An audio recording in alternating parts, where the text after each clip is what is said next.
l'émission d'aujourd'hui va se rapporter aux préoccupations exprimées par nos abonnés concernant le thème relatif aux valeurs en leadership. Rassurez-vous, je lis tous vos commentaires. N'hésitez surtout pas à poser vos questions. Les principes qui doivent guider nos actions et prises de décision pour construire un leadership vrai sont d'abord et avant tout basés sur des valeurs claires de transparence, de probité, de résilience et de respect. Voilà quelques vertus qui doivent guider vos actions et prises de décision pour construire un leadership féminin vrai. La femme leader doit résolument avoir des valeurs. Bonjour à toutes, bonjour à tous, mes chères héroïnes.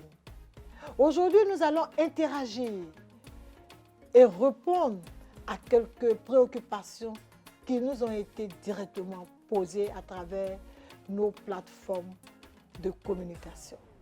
Alors, je salue mademoiselle Safi Djité de Angré qui voudrait savoir comment mes valeurs ont soutenu et ont consolidé mon leadership.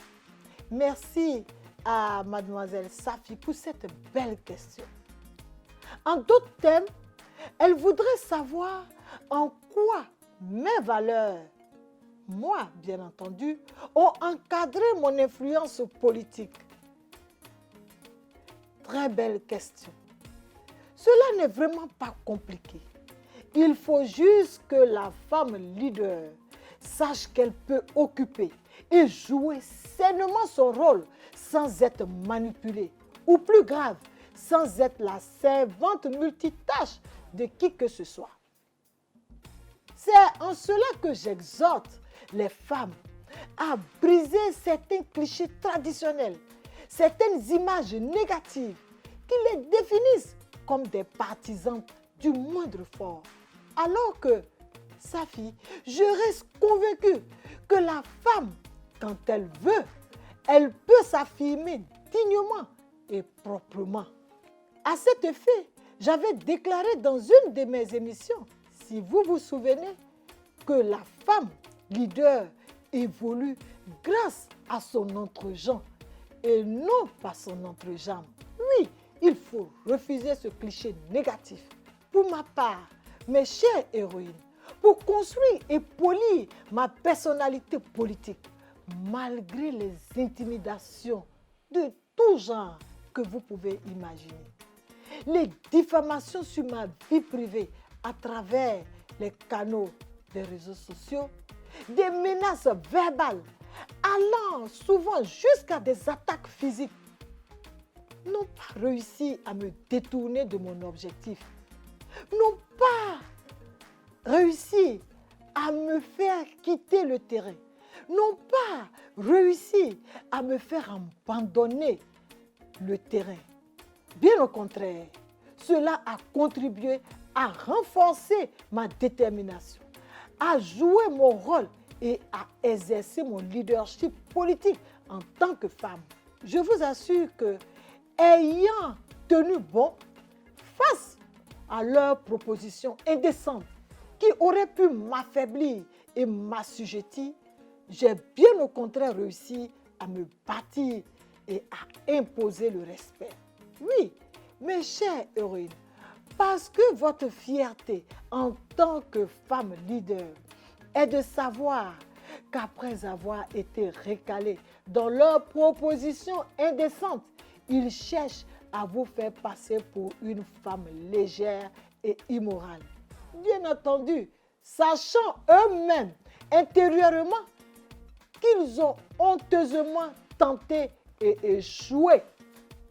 En réalité, tout devient facile et simple quand vous avez conscience d'agir en harmonie avec les valeurs que vous adoptez comme base fondamentale qui vous porte.